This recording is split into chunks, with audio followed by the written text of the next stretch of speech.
मेरे प्यारे देशवासियों, नमस्कार। पिछले दिनों जिस बात ने हम सबका ध्यान आकर्षित किया, वह है चीता। चीतों पर बात करने के लिए ढेर सारे मैसेजेस आए हैं। वह चाहे उत्तर प्रदेश के अरुण कुमार गुप्ता जी हों या फिर तेलंगाना के एन रामचंद्रन रघुराम जी, गुजरात के राजन जी हों या फिर दिल्ली के सुब्रत जी।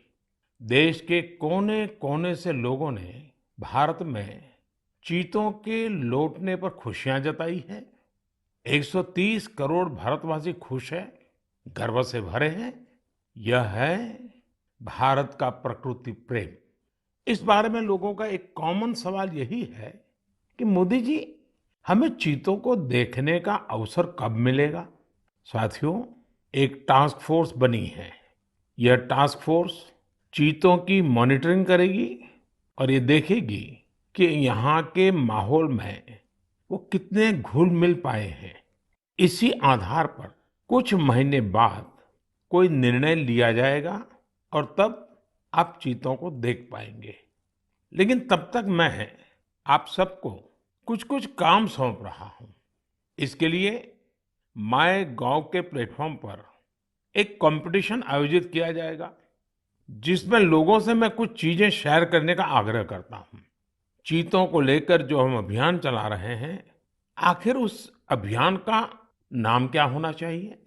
क्या हम इन सभी चीतों के नामकरण के बारे में भी सोच सकते हैं कि इनमें से हर एक को किस नाम से बुलाया जाए?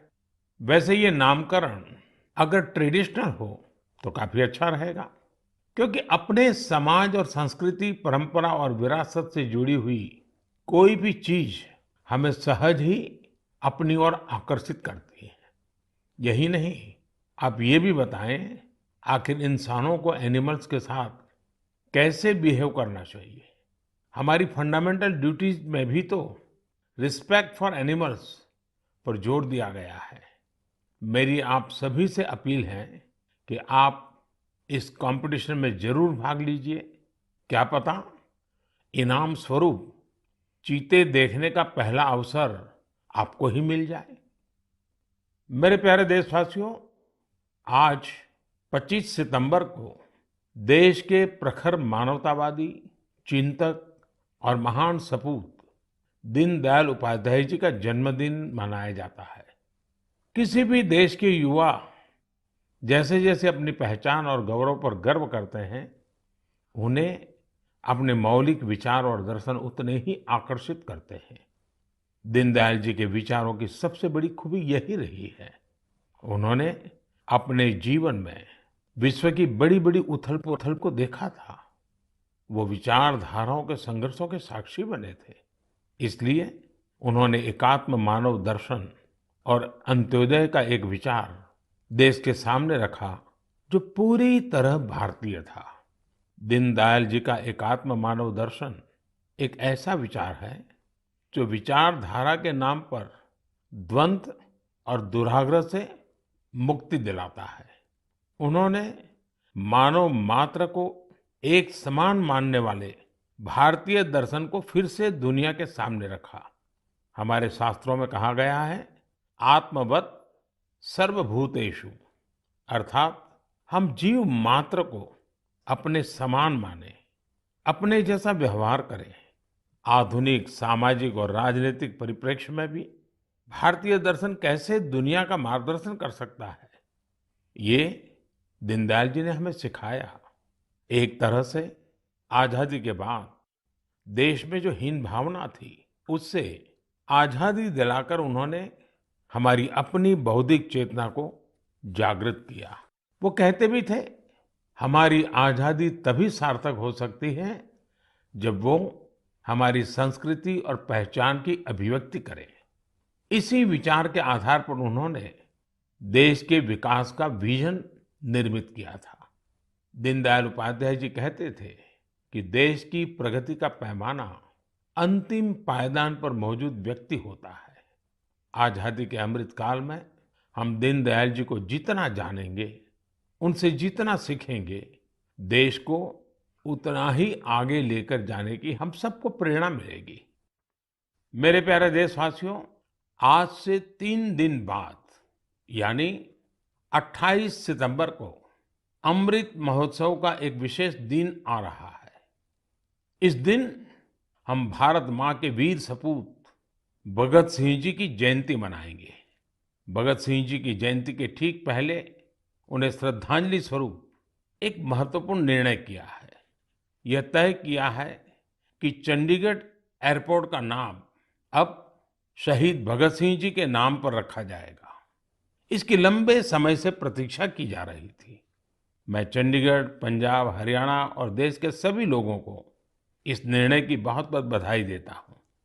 साथियों, हम अपने स्वतंत्रता सेनानियों से प्रेरणा लें, उनके आदर्शों पर चलते हुए उनके सपनों का भारत बनाएं, यही उनके प्रति हमारी श्रद्धांजलि होती है। शहीदों के स्मारक, उनके नाम पर स्थानों और संस्थानों के नाम हमें कर्तव्य के लिए प्रेरणा देते हैं। अभी कुछ दिन पहले ही देश ने कर्तव्य पथ पर नेताजी सुभाष चंद्र बोस की मूर्ति की स्थापना के जरिए भी ऐसा ही एक प्रयास किया है। और अब शहीद भगत सिंह के नाम से चंडीगढ़ एयरपोर्ट का नाम इस दिशा में एक और कदम है। मैं चाहूंगा अमृत महोत्सव में हम जिस तरह स्वतंत्रता सेनानियों से जुड़े विशेष अवसरों पर सेलिब्रेट कर रहे हैं, उसी तरह 28 सितंबर को भी हर युवा कुछ नया प्रयास अवश्य करे। वैसे मेरे प्यारे देशवासियों, आप सभी के पास 28 सितंबर को सेलिब्रेट करने की एक और वजह भी है। जानते हैं क्या है? मैं सिर्फ 2 शब्द कहूंगा, लेकिन मुझे पता है आपका जोश 4 गुना ज्यादा बढ़ जाएगा। ये 2 शब्द हैं सर्जिकल स्ट्राइक। बढ़ गया ना जोश?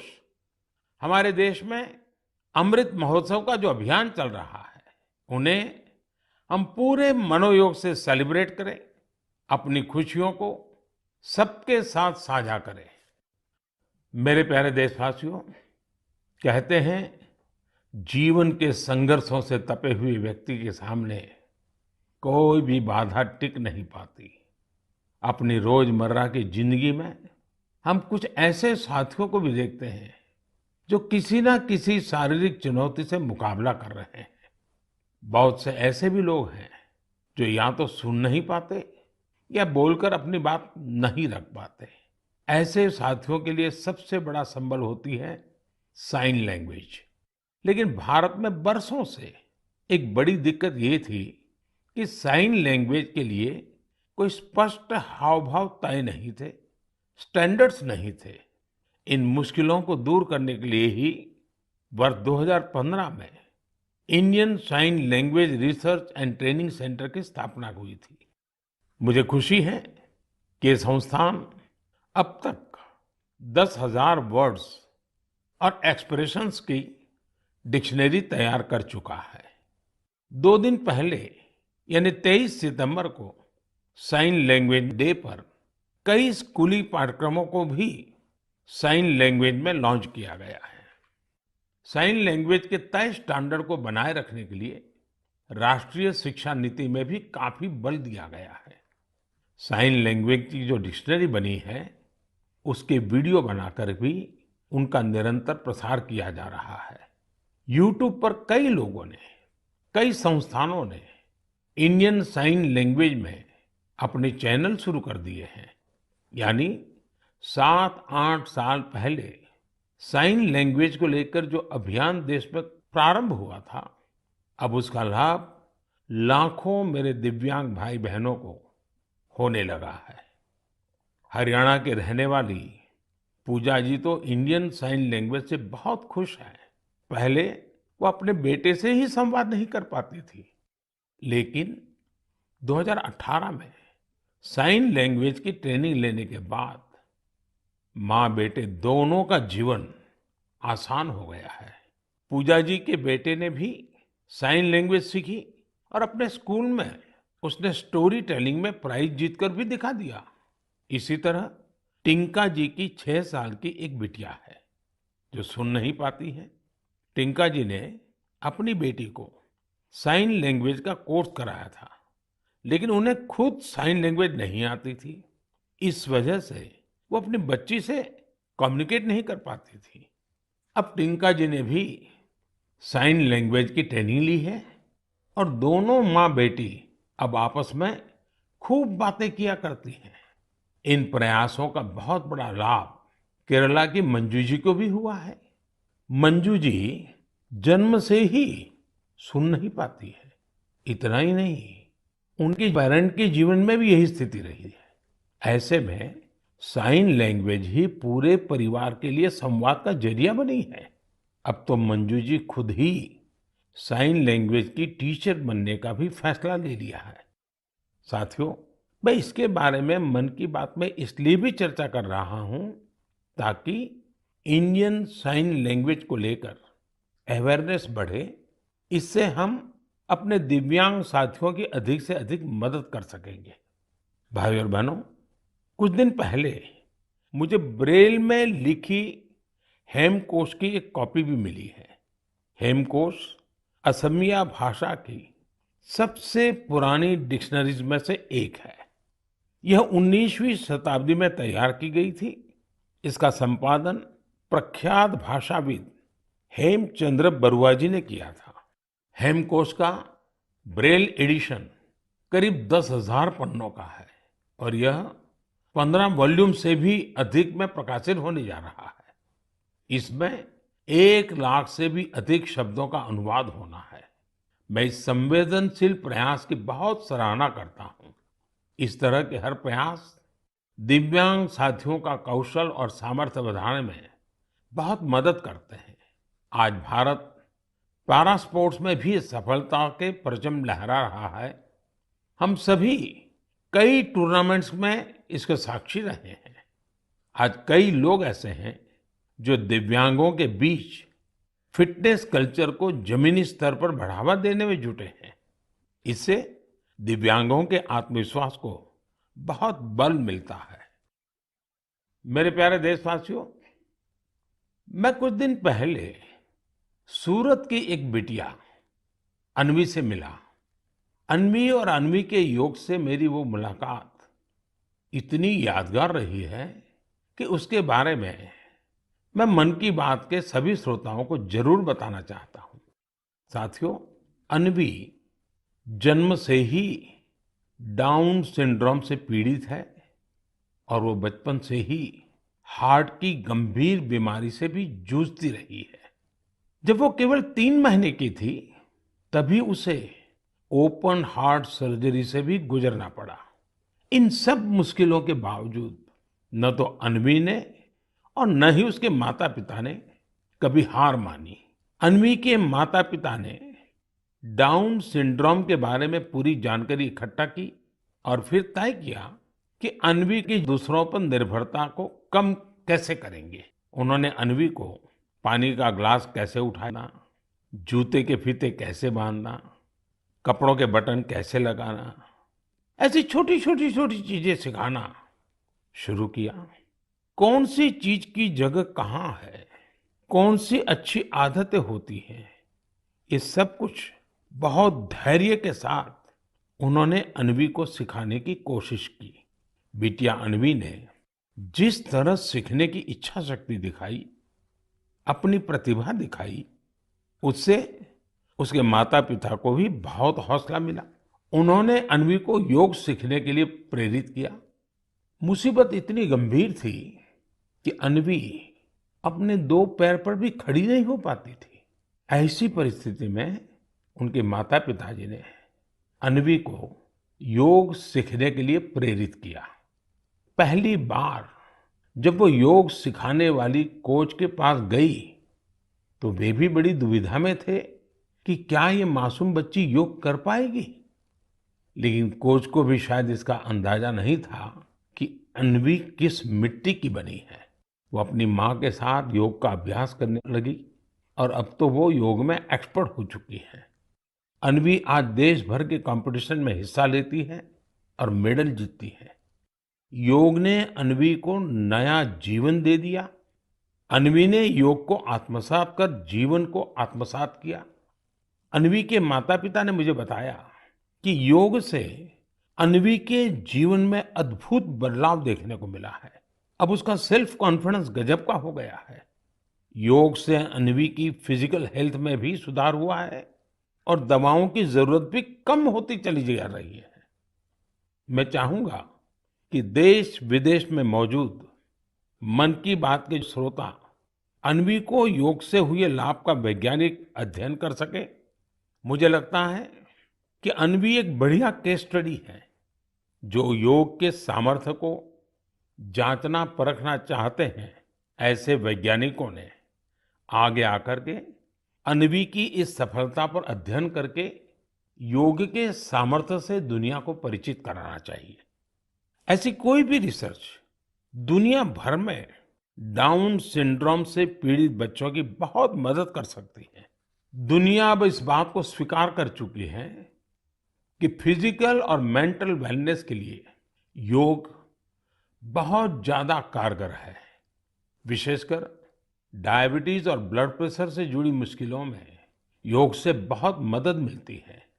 योग की ऐसी ही शक्ति को देखते हुए 21 जून को संयुक्त राष्ट्र ने अंतर्राष्ट्रीय योग दिवस मनाना तय किया हुआ है।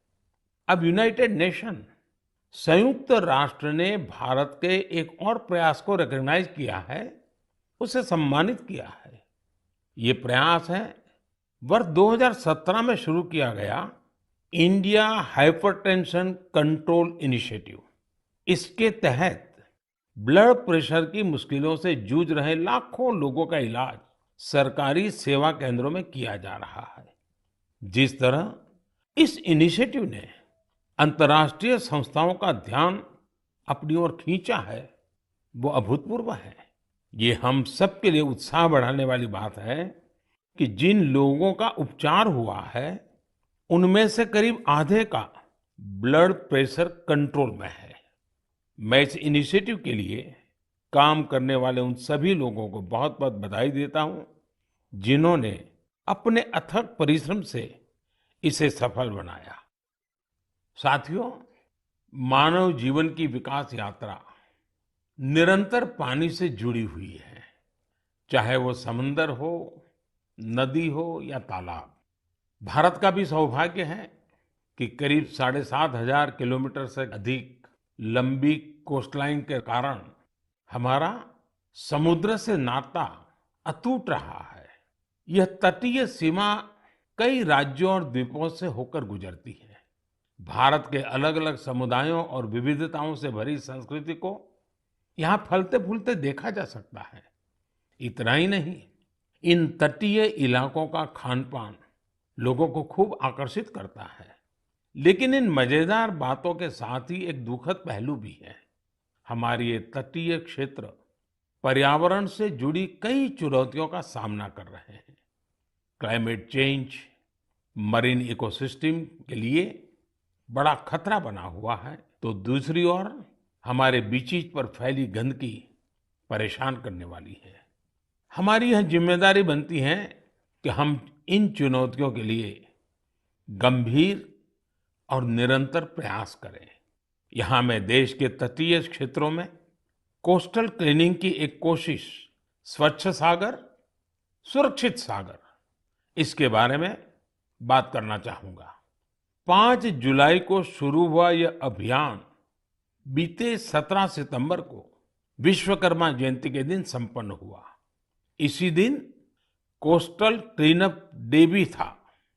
आजादी के अमृत महोत्सव में शुरू हुई यह मुहिम 75 दिनों तक चली। इसमें जन भागीदारी देखते ही बन रही थी। इस प्रयास के दौरान पूरे 2.5 महीने तक सफाई के अनेक कार्यक्रम देखने को मिले। गोवा में एक लंबी ह्यूमन चेन बनाई गई। काकीनाडा में गणपति विसर्जन के दौरान लोगों को प्लास्टिक से होने वाले नुकसान के बारे में बताया गया। एनएसएस के लगभग 5,000 युवा साथियों ने तो 30 टन से अधिक प्लास्टिक एकत्र किया। ओडिशा में 3 दिन के अंदर 20,000 से अधिक स्कूली छात्रों ने प्रण लिया कि वे अपने साथ ही परिवार और आसपास के लोगों को भी स्वच्छ सागर और सुरक्षित सागर के लिए प्रेरित करेंगे। मैं उन सभी लोगों को बधाई देना चाहूंगा जिन्होंने इस अभियान में हिस्सा लिया। इलेक्टेड ऑफिशियल्स, खासकर शहरों के मेयर और गांवों के सरपंचों से जब मैं संवाद करता हूं, तो ये आग्रह जरूर करता हूं कि स्वच्छता जैसे प्रयासों में लोकल कम्युनिटीज और लोकल ऑर्गेनाइजेशंस को शामिल करें, इनोवेटिव तरीके अपनाएं। बेंगलुरु में एक टीम है, यूथ फॉर परिवर्तन। पिछले 8 सालों से यह टीम स्वच्छता और दूसरी सामुदायिक गतिविधियों को लेकर काम कर रही है। उनका मोटो बिल्कुल क्लियर है, स्टॉप कंप्लेनिंग, स्टार्ट एक्टिंग। इस टीम ने अब तक शहर भर की 370 से ज्यादा जगहों का सौंदर्यीकरण किया है। हर स्थान पर यूथ फॉर परिवर्तन के अभियान ने 100 से 150 नागरिक को जोड़ा है। प्रत्येक रविवार को यह कार्यक्रम सुबह शुरू होता है और दोपहर तक चलता है। इस कार्य में कचरा तो हटाया ही जाता है, दीवारों पर पेंटिंग और आर्टिस्टिक स्केचेस बनाने का काम भी होता है। कई जगहों पर तो आप प्रसिद्ध व्यक्तियों के स्केचेस और उनके इंस्पिरेशनल कोट्स भी देख सकते हैं। बेंगलुरु के यूथ फॉर परिवर्तन के प्रयासों के बाद मैं आपको मेरठ के कबाड़ से जुगाड़ अभियान के बारे में भी बताना चाहता हूँ। यह अभियान पर्यावरण की सुरक्षा के साथ-साथ शहर के सौंदर्यीकरण से भी जुड़ा है। इस मुहिम की खास बात यह भी है कि इसमें लोहे का स्क्रैप, प्लास्टिक वेस्ट, पुराने टायर और ड्रम जैसी बेकार हो चुकी चीजों का प्रयोग किया जाता है। कम खर्चे में सार्वजनिक स्थलों का सौंदर्यीकरण कैसे हो, यह अभियान इसकी भी एक मिसाल है। इस अभियान से जुड़े सभी लोगों की मैं हृदय से सराहना करता हूं। मेरे प्यारे देशवासियों, इस समय देश में चारों ओर उत्सव की रौनक है। कल नवरात्रि का पहला दिन है।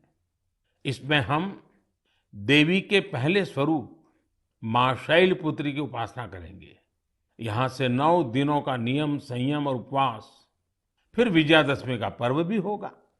यानी एक तरह से देखें तो हम पाएंगे कि हमारे पर्वों में आस्था और आध्यात्मिकता के साथ-साथ कितना गहरा संदेश भी छिपा है। अनुशासन और संयम से सिद्धि की प्राप्ति और उसके बाद विजय का पर्व, यही तो जीवन में किसी भी लक्ष्य को प्राप्त करने का मार्ग होता है। दशहरे के बाद धनतेरस और दिवाली का भी पर्व आने वाला है। साथियों, बीते वर्षों से हमारे त्योहारों के साथ देश का एक नया संकल्प भी जुड़ गया है। आप सब जानते हैं, ये संकल्प है वोकल फॉर लोकल का। अब हम त्योहारों की खुशी में अपने लोकल कारीगरों को, शिल्पकारों को और व्यापारियों को भी शामिल करते हैं। आने वाले 2 अक्टूबर को बापू की जयंती के मौके पर हमें इस अभियान को और तेज करने का संकल्प लेना है। खादी, हैंडलूम, हैंडीक्राफ्ट, ये सारे प्रोडक्ट के साथ साथ लोकल सामान जरूर खरीदें। आखिर इस त्योहार का सही आनंद भी तब है जब हर कोई इस त्योहार का हिस्सा बने। इसलिए स्थानीय प्रोडक्ट के काम से जुड़े लोगों को हमें सपोर्ट भी करना है।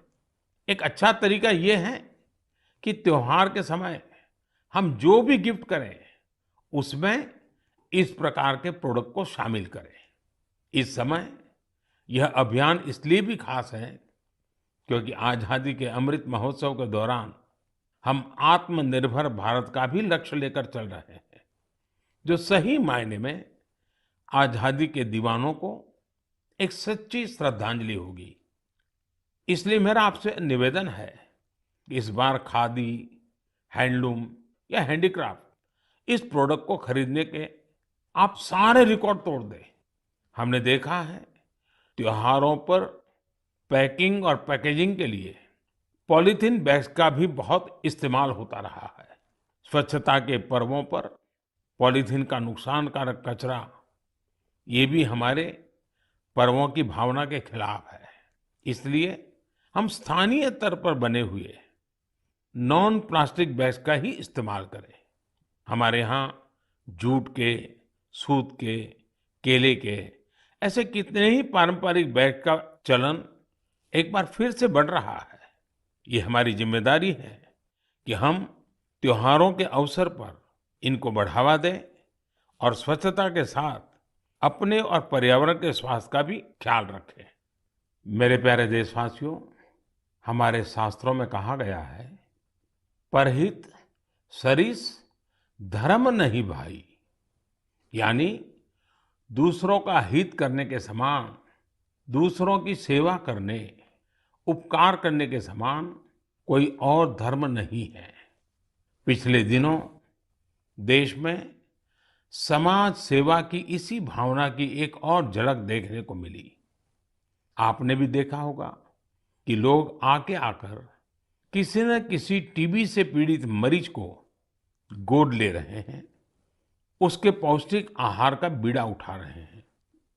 दरअसल ये टीबी मुक्त भारत अभियान का एक हिस्सा है, जिसका आधार जनभागीदारी है, कर्तव्य भावना है। सही पोषण से ही सही समय पर मिली दवाइयों से टीबी का इलाज संभव है। मुझे विश्वास है कि जन भागीदारी की इस शक्ति से वर्ष 2025 तक भारत जरूर टीबी से मुक्त हो जाएगा। साथियों, केंद्र शासित प्रदेश दादरा नगर हवेली और दमन दीव से भी मुझे एक ऐसा उदाहरण जानने को मिला है जो मन को छू लेता है। यहाँ के आदिवासी क्षेत्र में रहने वाली जीनू रावतिया जी ने लिखा है कि वहाँ चल रहे गांव दत्तक कार्यक्रम के तहत मेडिकल कॉलेज के स्टूडेंट्स ने 50 गांवों को गोद लिया है। इसमें जीनू जी का गांव भी शामिल है। मेडिकल के ये छात्र बीमारी से बचने के लिए गांव के लोगों को जागरूक करते हैं, बीमारी में मदद भी करते हैं और सरकारी योजनाओं के बारे में भी जानकारी देते हैं। परोपकार की ये भावना गांव में रहने वालों के जीवन में नई खुशियां लेकर आई है। मैं इसके लिए मेडिकल कॉलेज के सभी विद्यार्थियों का अभिनंदन करता हूं। साथियों, मन की बात में नए नए विषयों की चर्चा होती रहती है। कई बार इस कार्यक्रम के जरिए हमें कुछ पुराने विषयों की गहराई में भी उतरने का मौका मिलता है। पिछले महीने मन की बात में मैंने मोटे अनाज और वर्ष 2023 को इंटरनेशनल मिलेट ईयर के तौर पर मनाने से जुड़ी चर्चा की थी। इस विषय को लेकर लोगों में बहुत उत्सुकता है। मुझे ऐसे ढेरों पत्र मिले हैं जिसमें लोग बता रहे हैं कि उन्होंने कैसे मिलेट्स को अपने दैनिक भोजन का हिस्सा बनाया हुआ है। कुछ लोगों ने मिलेट से बनने वाली पारंपरिक व्यंजनों के बारे में भी बताया है। ये एक बड़े बदलाव के संकेत है। लोगों के इस उत्साह को देखकर मुझे लगता है कि हमें मिलकर एक ई बुक तैयार करनी चाहिए, जिसमें लोग मिलेट से बनने वाले डिशेस और अपने अनुभवों को साझा कर सकें। इससे इंटरनेशनल मिलेट ईयर शुरू होने से पहले हमारे पास मिलेट्स को लेकर एक पब्लिक एनसाइक्लोपीडिया भी तैयार होगा और फिर इसे माइगोव पोर्टल पर पब्लिश कर सकते हैं।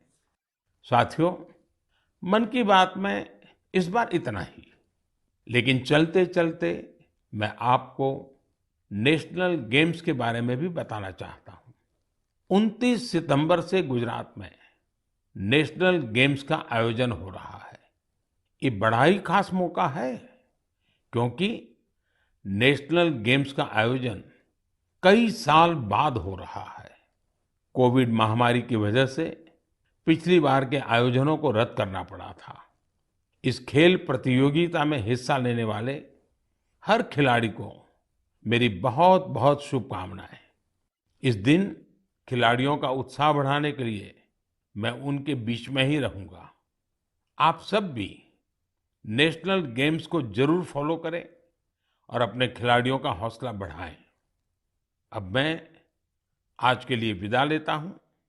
अगले महीने मन की बात में नए विषयों के साथ आपसे फिर मुलाकात होगी। धन्यवाद। नमस्कार।